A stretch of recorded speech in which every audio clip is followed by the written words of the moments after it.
Hello, नमस्ते, greetings. Study and crack with Vaishnavi Salvi में आपका स्वागत है। पॉलिटिकल साइंस के कोर्स में मैंने ऑलरेडी 3 वीडियोस अपलोड किए हुए हैं। पहला वीडियो है अप्रोच टू पॉलिटिकल साइंस, जो बेसिकली आपको बताता है कि एग्जाम पॉइंट ऑफ व्यू इस सब्जेक्ट के लिए आपकी क्या स्ट्रैटेजी रहेगी। दूसरा वीडियो है हिस्टोरिकल बैकग्राउंड ऑफ कॉन्स्टिट्यूशन, जो आपको बताता है कि कंपनी रूल और क्राउन रूल के तहत क्या क्या क्या इवेंट्स हुए थे जिसकी वजह से इंडिया को अपना कॉन्स्टिट्यूशन बनाने का राइट मिला। तीसरा वीडियो मैंने आपको बताया मेकिंग ऑफ कॉन्स्टिट्यूशन, जिसमें एक्चुअली हमने सारी factual theory related to constitution cover up की, चाहे वो ड्राफ्टिंग कमेटी कैसे बनी, क्या फीचर्स थे, क्या मेंबर्स थे, who were the chairman of all major committees, chairmen of all minor committees and all important features related to objective resolution also. Very important video that is. उसके बाद आज हम आर्टिकल्स स्टार्ट करने वाले constitution के। आज का वीडियो बहुत बहुत ज्यादा इंपॉर्टेंट है। इसका रीजन ये है, ना ही हम सिर्फ आर्टिकल्स देखने वाले हैं, उसमें हम एक दो इंपॉर्टेंट एस्पेक्ट्स कवर अप करने वाले। एक है यूनियन एंड टेरिटरीज और दूसरा है सिटीजन, जो करंट अफेयर्स से काफी रिलेटेड है। ठीक है, तो इसको हम कैसे पढ़ने वाले मैं आपको बता देती हूँ, ध्यान से सुनना। Article 1 to 4 union and it's territory को कवर अप करता है। तो पहले हम वो आर्टिकल 4 कवर अप करेंगे, फिर उसमें हम देखेंगे बेसिकली कि 2014 में आंध्र प्रदेश स्टेट दो स्टेट्स में डिवाइड हुआ था, आंध्रा एंड तेलंगाना। तो क्या पार्लियामेंट के पास वो राइट्स होते हैं किसी भी स्टेट को स्टेट्स में डिवाइड करने के लिए। और वीडियो के एंड में आप मुझे कमेंट सेक्शन में बताना कि कहीं पे क्या आपने ये देखा कि parliament has a right to change a state into union territory. ठीक है, तो आपको आर्टिकल 1 to 4 में ये ऑब्जर्व करना है कि कहीं पे भी ये मेंशन किया गया है कि स्टेट को यूनियन टेरिटरी में कन्वर्ट कर सकते हैं क्या, जो जम्मू एंड कश्मीर के साथ पिछले साल हुआ। ठीक है, वो हम देखेंगे। फिर आर्टिकल 5 to 11 सिटीजनशिप के बारे में बात करता है, जिसमें कौन होता है सिटीजन, सिटीजनशिप राइट्स क्या होते हैं, एनआरआई क्या होता है, वो सारी हम चीजें कवर अप करेंगे। सिटीजनशिप एक्ट आई थी 1955, उस एक्ट के क्या फीचर्स है वो हम देखेंगे। और सबसे ज्यादा इंपॉर्टेंट है citizenship amendment act. Basically amendment का मतलब होता है चेंज करना। तो इस 1955 के एक्ट में पिछले साल एक चेंज किया गया था और उसके वजह से पूरी कंट्री में बहुत जगहों पे बहुत प्रोटेस्ट किए गए थे सीए एक्ट के लिए। ठीक है, और आप मुझे बताना कि लोगों ने ये बोला था कि ये एक्ट अनकॉन्स्टिट्यूशनल है, मतलब कॉन्स्टिट्यूशनल के राइट्स को फॉलो नहीं करता। तो वीडियो के एंड में कमेंट सेक्शन में आप मुझे ये भी बताना कि आपको क्या लगता है, सीएए एक्ट कॉन्स्टिट्यूशनल है कि अनकॉन्स्टिट्यूशनल है। इसका वर्डिक्ट अभी भी सुप्रीम कोर्ट में चल रहा है। ठीक है, सो लेट्स स्टार्ट। पहले हम देखते हैं आर्टिकल 1। आर्टिकल 1 बेसिकली, अभी देखो आपको ना सारे आर्टिकल जैसे याद नहीं करने, रट्टा नहीं मारना, बट हमें क्या याद रखना है कि आर्टिकल 1 किस चीज के बारे में था, 2 किस चीज के बारे में था, ये ऐसे आपको याद रखना है। सो आर्टिकल 1 बेसिकली भारत देश को यूनियन ऑफ स्टेट्स बुलाता है rather than federation of states. पहले दोनों का मीनिंग समझते हैं। यूनियन ऑफ स्टेट्स मतलब ग्रुप जिसमें स्टेट्स होते हैं, जिसमें यहाँ पे ग्रुप को ज्यादा इंपॉर्टेंस है। फेडरेशन ऑफ स्टेट्स का मतलब क्या होता है, फेडरेशन का मतलब होता है कि आप जब बहुत सारे लोग मिलके एक ग्रुप बनाते हो, तो यहाँ पे मेंबर्स को ज्यादा इंपॉर्टेंस दिया जाता है एक दूसरे के सहारे, कि अगर इसमें से कोई भी एक मेंबर हट गया तो फेडरेशन थोड़ा डिस्टर्ब हो जाता है। तो भारत देश में भारत देश को यूनियन ऑफ स्टेट्स बोला गया rather than federation of states. ये जानबूझ के टाइटल यूज किया था ड्राफ्टिंग कमेटी द्वारा टू मेक इट क्लियर कि हमारा देश एक यूनियन है और ये यूनियन स्टेट्स इकट्ठा आने की वजह से नहीं बना है, जबकि यूनियन बना है जिसके वजह से स्टेट्स बने। मतलब हमको ये दिखाना था कि भारत देश है जिसमें बहुत सारे स्टेट्स है, ऐसे नहीं कि बहुत सारे स्टेट्स मिलके एक भारत देश बना। They wanted to show the union of states. इसकी वजह से क्या होता है, states do not have the right to secede under the constitution, मतलब कॉन्स्टिट्यूशन के किसी भी राइट के खिलाफ कोई स्टेट नहीं जा सकता। अगर कॉन्स्टिट्यूशन ने एक लॉ इम्पोज किया किसी स्टेट पे, तो सारे स्टेट्स मतलब सारे स्टेट्स पे अगर वो लॉ इम्पोज किया तो कोई भी एक स्टेट उस लॉ के बाहर नहीं आ सकता। ठीक है, इसके लिए आर्टिकल 1 में आप सिर्फ इतना याद रखो, India is union of states. ये यूनियन और टेरिटरी के बीच का डिफरेंस क्या होता है, यूजुअली कंफ्यूज ना हो इसके लिए बता देती हूँ। जहां पे भी मैं यूनियन ऑफ इंडिया के बारे में बात करूंगी, यूनियन ऑफ इंडिया मतलब वो सिर्फ स्टेट्स के बारे में बात कर रहा है, यूनियन टेरिटरीज के बारे में नहीं। मतलब यहाँ पे महाराष्ट्र इंक्लूडेड है, लद्दाख नहीं। पर जब मैं टेरिटरीज ऑफ इंडिया के बारे में बात करती हूँ, it consist both states and union territories, मतलब इंडिया के बॉर्डर के अंदर जितनी भी सारी चीजें, that is territories of India. ठीक है, अभी पहले आर्टिकल के पहले मैं आपको एक क्वेश्चन पूछना चाहूंगी, can there be no change in state boundaries? अगर यही क्वेश्चन मैं आपको 3-4 साल पहले पूछती तो आप बोलते कि शायद स्टेट बाउंड्रीज बदलते नहीं हो, बट क्योंकि आपने आंध्र प्रदेश वाली स्टोरी देखी, जम्मू एंड कश्मीर की स्टोरी आपने एक्सपीरियंस की, तो आप बोलोगे नहीं, स्टेट बाउंड्रीज बदल सकती है। इंडिया की बाउंड्री फिक्स्ड है, the union is indestructible but states are destructible, मतलब स्टेट्स की बाउंड्री बदली जा सकती है। Parliament can change the name, boundary और क्रिएट न्यू स्टेट्स।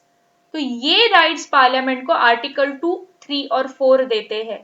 ठीक है, आर्टिकल 1 क्या बताता है? India is union of states. Article 2, 3, 4 बताता है कि पार्लियामेंट के पास ये राइट्स है कि वो नए स्टेट्स बना सकता है, या जो स्टेट्स है उनके नाम बाउंड्री चेंज कर सकता है। कैसे? तो इंडिविजुअली आर्टिकल्स को कवर अप करेंगे।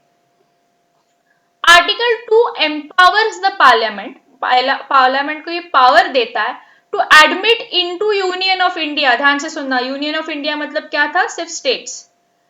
तो आर्टिकल 2 ये पावर देता है पार्लियामेंट को कि स्टेट्स के अंदर, भारत के स्टेट्स के ग्रुप के अंदर आप एक नया स्टेट ऐड कर सकते हो या बना सकते हो on any condition what parliament thinks.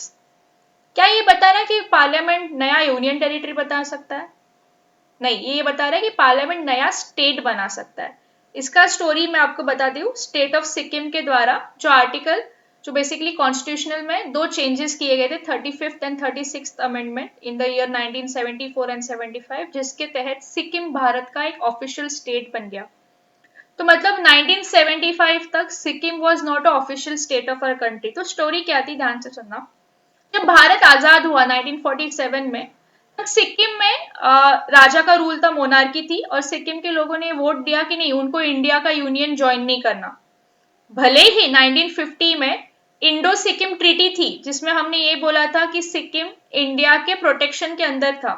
Sikkim के सारे external affairs, defence, diplomacy, communication, ये सारे इंडिया देखता था, बट सिक्किम के जो एडमिनिस्ट्रेटिव ऑटोनॉमी थी वो वहां का राजा देख रहा था।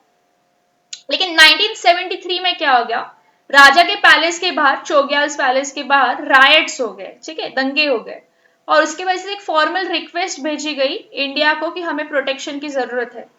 1975 में prime minister of Sikkim appeal to the Indian parliament for Sikkim to become an official state of India.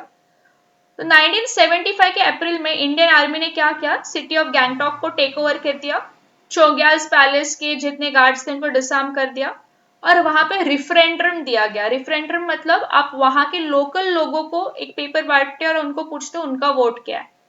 तो जब रिफरेंडम दिया गया था, वहां के लोगों ने 97.5% लोगों ने बोला कि उनको मोनार्की नहीं चाहिए, वो खुशी खुशी इंडिया के साथ अपना यूनियन ऐड करने में रेडी है। इसके लिए 16 मई 1975 को Sikkim became the state, 22nd state of Indian union. तो ये कौन से आर्टिकल के तहत आता है? सेकेंड आर्टिकल के तहत, कि yes, parliament of India has a right, ठीक है, to admit states, to establish states. तो ये बेसिकली ऐड करने के लिए 2 अमेंडमेंट्स किए गए थे। 35th अमेंडमेंट ने हमने सिक्किम को बोला था हमारा एसोसिएटेड स्टेट है।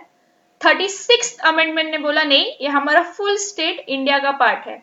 तो मैं आपको क्वेश्चन पूछती हूँ, which amendment made Sikkim a full fledge state of India? Answer is 36th amendment. ठीक है, तो अभी तक हमने क्या लिखा? Article 1 union of states, article 2 के पार्लियामेंट के पास राइट है कि वो नए स्टेट्स बना सकता है, इट डज नॉट मेंशन नए यूनियन टेरिटरीज। ठीक है, आर्टिकल 3 देखते हैं। आर्टिकल 3 बात करता है इंटरनल रीएडजस्टमेंट के बारे में, टेरिटरीज की, of constituent states of India. तो ये क्या बताता है? Either parliament can form a new state, it can increase the area of the state, it can reduce the area of the state, it can alter the boundaries of the state, और it can change, मतलब alter the name of the state. आप मुझे बताओ, सब जगह word state state state है, कहीं पे ऐसा मेंशन किया कि पार्लियामेंट नया यूनियन टेरिटरी बना सकता है? दो, ठीक है, और ये भी चीज इतनी आसान नहीं होती कि पार्लियामेंट को लगेगा चलो कल नया स्टेट बना दे तो बना सकते। There is a certain procedure for that. क्या प्रोसीजर है वो पहले देखते हैं। देखो, नॉर्मली कहीं पे भी किसी भी चीज को एक्ट बनने के पहले पार्लियामेंट में एक बिल प्रेजेंट किया जाता है, फिर वो बिल जब पार्लियामेंट में पास हो जाएगा फिर वो प्रेसिडेंट के पास जाता है, फिर प्रेसिडेंट जब उस बिल को अप्रूव करेगा तब जाके वो एक्ट बनता है। लेकिन जब स्टेट के बारे में कोई भी चेंजेस करने हो आर्टिकल 3 के तहत, तो सबसे पहले पार्लियामेंट खुद से वो बिल प्रेजेंट नहीं करता, उसके पहले प्रेसिडेंट को ही रेकमेंड करना पड़ता है पार्लियामेंट को कि चलो तुम लोग एक बिल बनाओ। ठीक है, parliament does not have a right to themselves present a bill. First recommendation should come from president कि आप लोग एक बिल प्रेजेंट करो, वो बिल मुझे दे देना, फिर मैं उसको साइन आउट करूंगा। अब प्रेसिडेंट भी डायरेक्टली पार्लियामेंट को नहीं बोलेगा कि चलो बिल बनाते हैं। Before recommending the bill, president has to refer the same to the state legislature. जिस भी स्टेट में चेंजेस करने हैं, प्रेसिडेंट को पहले उस स्टेट लेजिस्लेचर के साथ बात करके उनके व्यूज जानने के लिए उनको एक स्पेसिफिक टाइम पीरियड देना पड़ेगा। ठीक है, पर अभी मेरा एक क्वेश्चन है, suppose tomorrow if the president wants to make a change in Maharashtra government, ठीक है, महाराष्ट्र स्टेट में अगर उनको कोई चेंज करना है, तो पहले they have to give a certain time period to the Maharashtra government. ठीक है, अभी suppose there are two chances, either the government will agree with the state या फिर the government will not agree with the state. अगर government state government president के साथ agree नहीं करता, तो प्रेसिडेंट क्या करेगा? So the question is president bound by the suggestions of the state concerned? No, he is not. President बिल्कुल bounded नहीं है, स्टेट लेजिस्लेचर कुछ भी सोचे, चाहे वो एक्सेप्ट करे या रिजेक्ट करे, एक बार उनके साथ बातचीत हो गई तो बस वो नाम की बातचीत है। फिर प्रेसिडेंट पार्लियामेंट को बोलेगा कि आप बिल प्रेजेंट करो, और वो बिल फिर वापस प्रेसिडेंट के पास जाके प्रेसिडेंट उसको करेक्ट करके उसका एक्ट बना देगा। यही चीज अगर यूनियन टेरिटरी के बारे में करनी है प्रेसिडेंट को, ध्यान से सुनना, तो उनको वहां के लेजिस्लेचर को जाके पूछने की भी जरूरत नहीं है, डायरेक्टली पार्लियामेंट एक्शंस ले सकता है। इसके लिए ध्यान से देखना, कहीं पे भी ये मेंशन नहीं किया गया कि आप डायरेक्टली यूनियन टेरिटरीज बना सकते हो। इसके लिए मेंशन किया कि आप हमेशा स्टेट बना सकते हो, क्योंकि वहां के स्टेट गवर्नमेंट को थोड़ा राइट्स होता है। ठीक है, तो उसके बाद एक बेरूबारी यूनियन केस है, वो जानने की कोशिश करते हैं। हमने आर्टिकल 3 के तहत देखा कि क्या बोला गया है कि parliament has a right to diminish the area of the state. तो अगर स्टेट की एरिया आप कम करते हो, for example suppose government is trying to diminish the area of Punjab, तो बची हुई एरिया वो कहाँ सेंड करेंगे? Will they give it to any foreign country? तो ये क्वेश्चन पूछा गया था।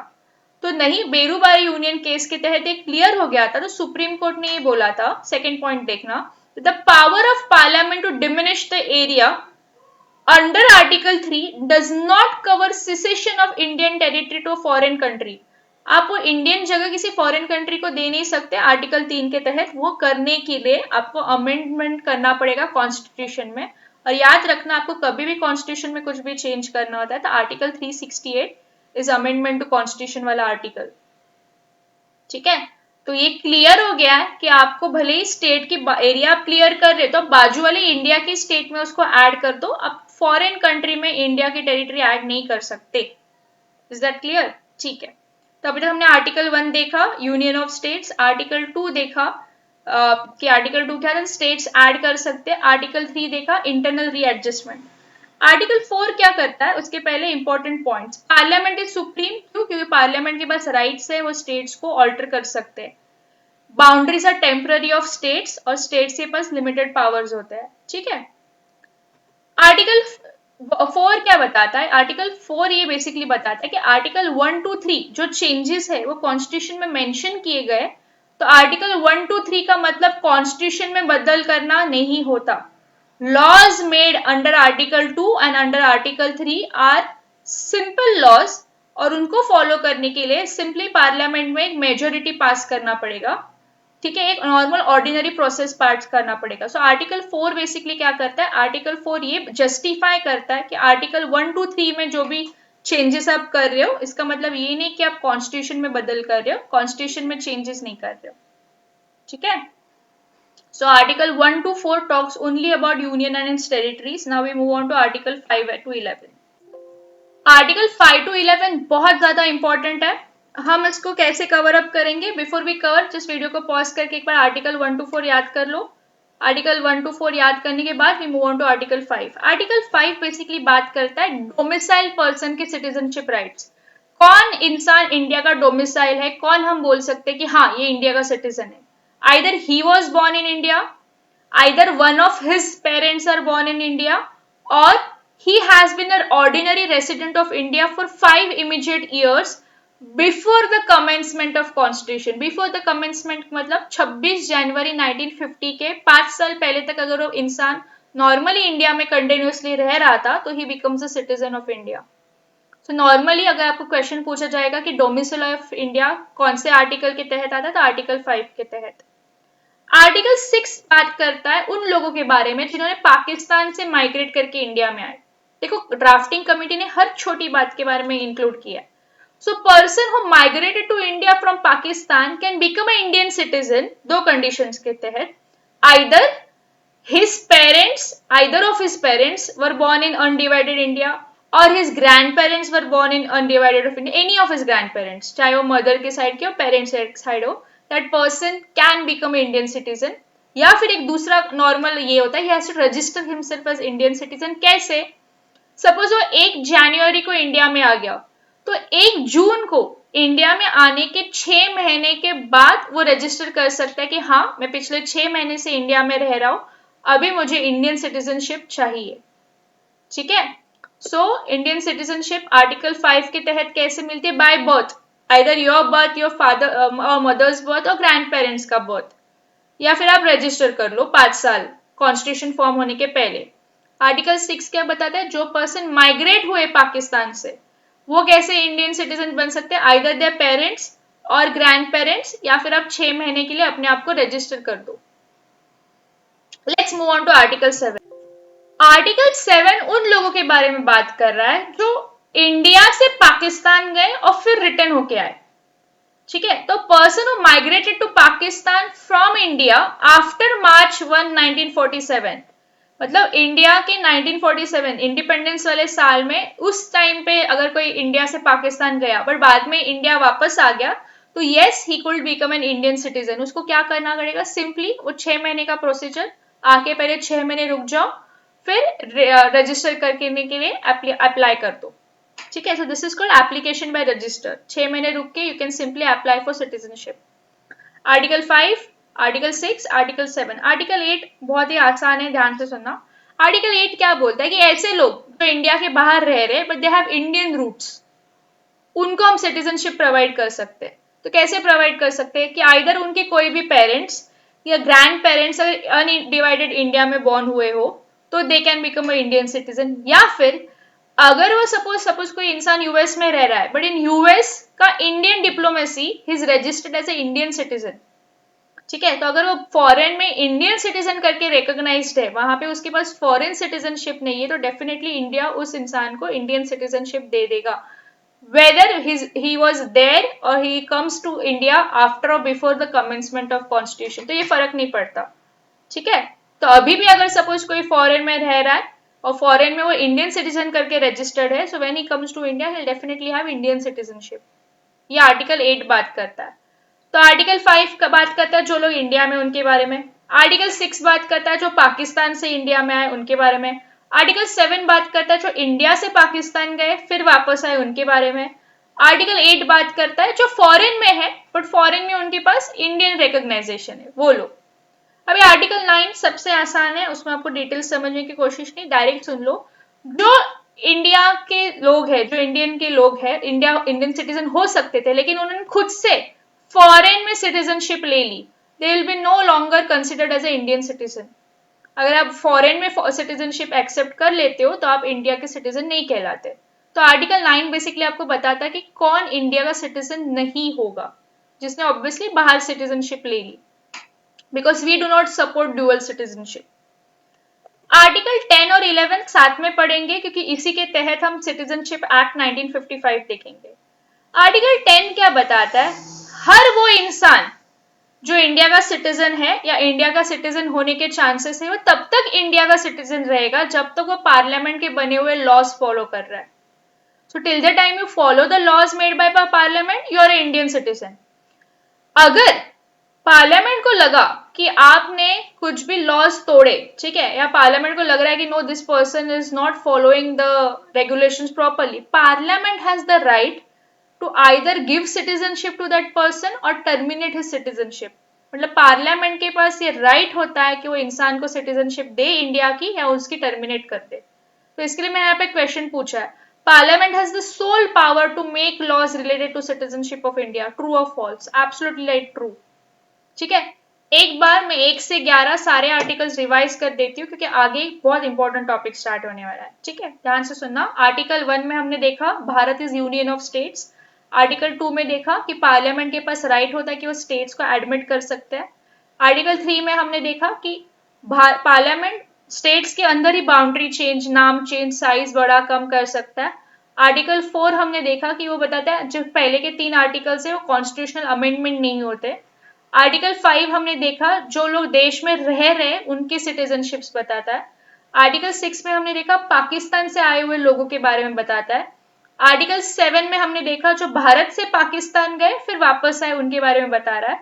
आर्टिकल 8 में देखा जो फॉरेन में रह रहे बट फॉरेन में इंडियन करके रिकॉग्नाइज्ड है उनके सिटीजनशिप के बारे में. आर्टिकल 9 में बोला कि जो फॉरेन में रह रहे और उन्होंने फॉरेन सिटीजनशिप ले ली उनको हम इंडियन सिटीजन कंसिडर नहीं करते. आर्टिकल 10 बोलता है जब तक आप पार्लियामेंट के राइट्स फॉलो कर रहे हो तब तक आप इंडियन सिटीजन हो.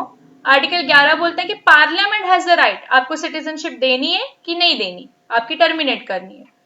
तो ये 11 अगर आपके आर्टिकल्स याद हो गए हो तो लेट्स मूव फर्दर. पहले उसके पहले एनआरआई क्या होता है सुन लो क्योंकि बहुत हम सुनते हैं NRI NRI NRI. NRI basically क्या होता है, ऐसे इंडियन सिटीजन जो फॉरेन में कुछ एक अनसर्टेन ड्यूरेशन के लिए रह रहे हैं. तो क्या कैसे हम बता सकते हैं कि ये एनआरआई है कि नहीं. अगर 4 सालों में, ठीक है, पिछले 4 सालों में अगर वो 1 साल से भी कम भारत में रहे हैं या 1 साल में 182 डेज से भी कम अगर भारत में रहे तो उस इंसान को हम एनआरआई बोलते हैं. अगर सपोज 4 साल में वो 1.5 साल से ज्यादा रहा है या 1 साल में वो 182 डेज से ज्यादा रहा है तो वो मतलब ऑब्वियसली वो इंडियन है जो बाहर जाके काम कर रहा है. नॉन रेसिडेंट इंडियन तब हो जाए जब वो इंडियन होके इंडिया में कम रह रहा है. तो 4 साल में 1 साल से भी कम और 1 साल में 182 डेज से भी कम. Is that clear? ठीक है, इतना डिटेल में कोई नहीं पूछेगा बट बेसिकली मैं चाहती थी कि आपको ये पता हो. सिटीजनशिप एक्ट क्या है 1955 की, पहले ये समझेंगे. ये एक्ट बेसिकली ये बताता है कि कॉन्स्टिट्यूशन बनने के बाद आप कैसे सिटीजनशिप को एक्वायर कर सकते हो या लूज कर सकते हो. ठीक है, सिटीजनशिप को एक्वायर करने के 5 तरीके इस एक्ट में मेंशन किए. पहले by birth, if you are born in India you are a citizen of India. फिर by descent, if either one of your parents are born in India और either one of your grandparents are born in undivided India, फिर आप citizenship acquire कर सकती है. 2 decent मतलब family through. Registration, जैसे मैंने आपको बोला था आप आओ इंडिया में 6 महीने रुको फिर रजिस्टर करो अपने आप को, अप्लाई करो, फिर आपको सिटीजनशिप मिल जाएगी. ये 3 चीजें. फिर 4th है बाय नेचुरलाइजेशन. नेचुरलाइजेशन मतलब आप क्योंकि रजिस्ट्रेशन तो हमने पाकिस्तान के लिए देखा था. नेचुरलाइजेशन में क्या होता है, आप इंडिया में आओ 12 साल रहो इंडिया में. अगर आप 12 साल से इंडिया में ही रह रहे हो then eventually you will acquire citizenship of India.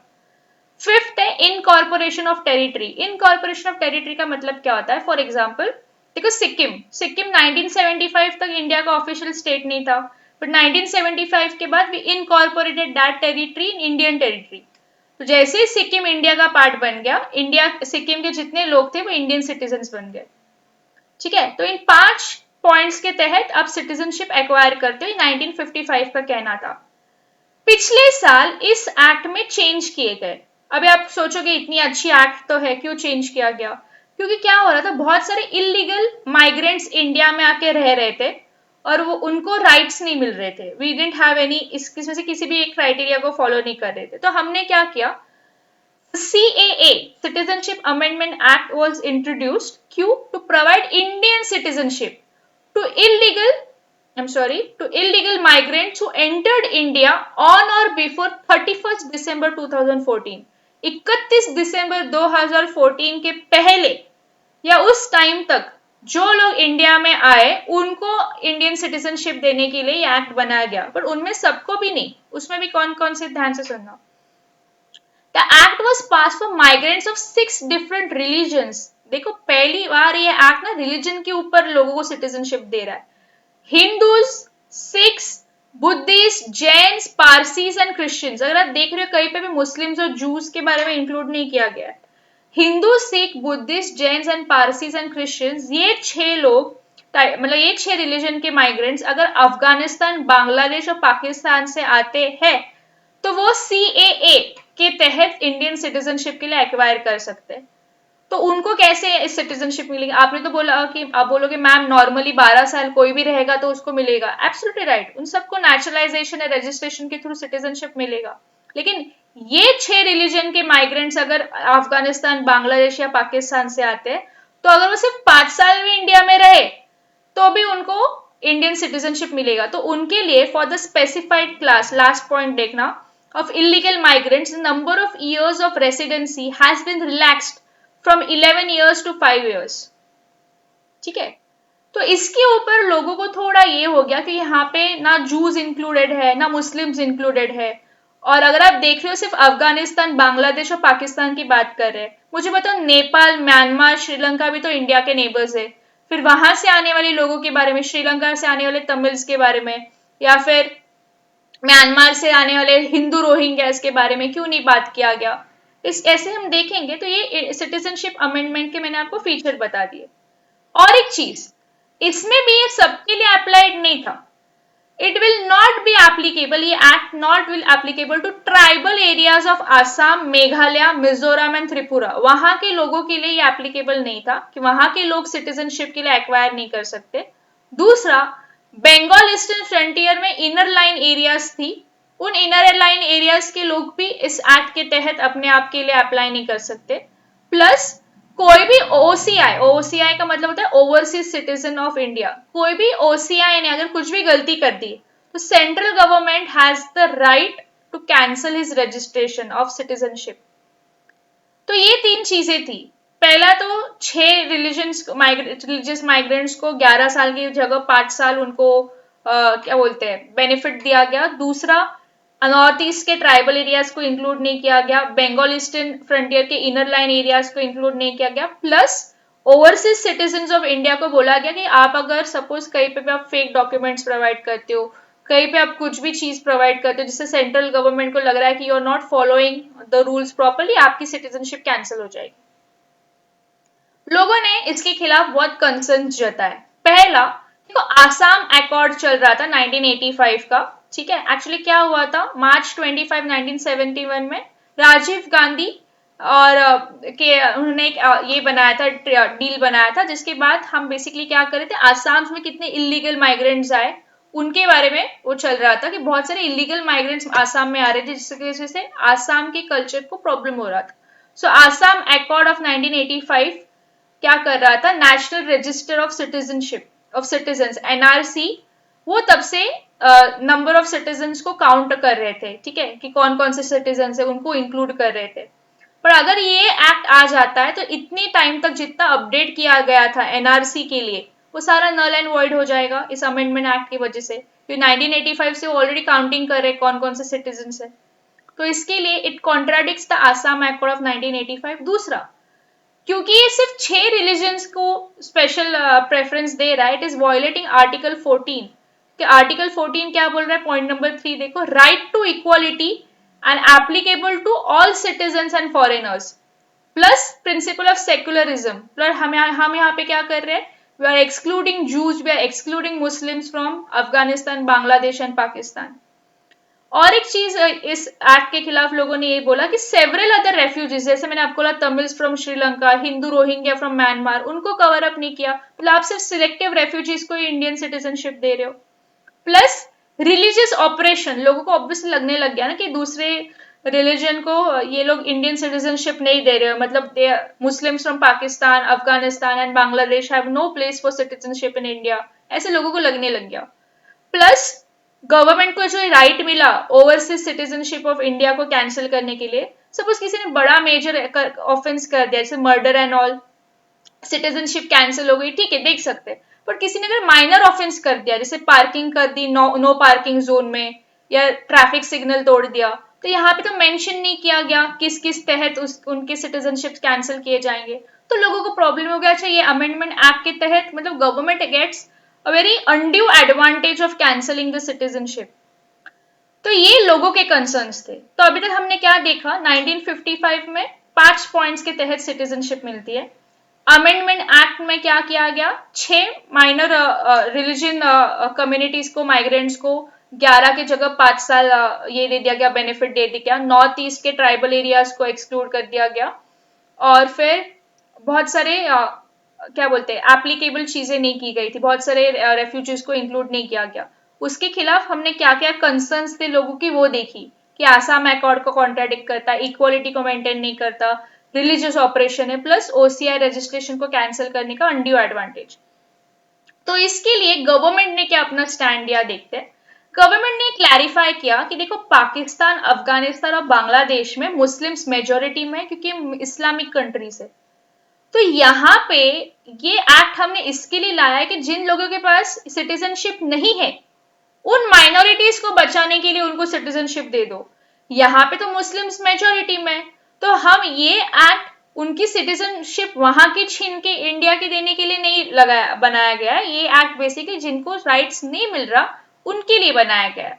दूसरी चीज उन्होंने बोला कि ऑब्वियसली कि लोगों ने जो बोला था कि यहाँ पे तमिल्स या रोहिंग्या इसको इंक्लूड नहीं किया गया, उन्होंने बोला कि this citizenship act does not prevent. उन्होंने ये नहीं बोला कि Muslims can not seek Indian citizenship, उन्होंने ये नहीं बोला कि रोहिंग्याज और Tamilians can not seek Indian citizenship. आप सीक कर सकते हो, but you will have to follow that 11 year criteria. ठीक है, तो गवर्नमेंट ने ये नहीं बोला कि मैंने कहीं पे भी ऐसा बायसनेस नहीं दिखाया। प्लस उन्होंने आसाम अकॉर्ड के बारे में बताया कि डोंट वरी, दे सेड कि will urge the committee to submit its report at the earliest. वो उसको फुल सेंट्रल गवर्नमेंट कंसिडरेशन में लेगा। Plus it assured that the people of Assam कि आपकी जो लिंग्विस्टिक, कल्चरल, सोशल आइडेंटिटी हम पूरा उसको प्रिजर्व करेंगे। तो गवर्नमेंट ने अपने साइड से जितने उनके खिलाफ जो भी कंसर्न्स किए थे सारी की क्लैरिटी दे दी।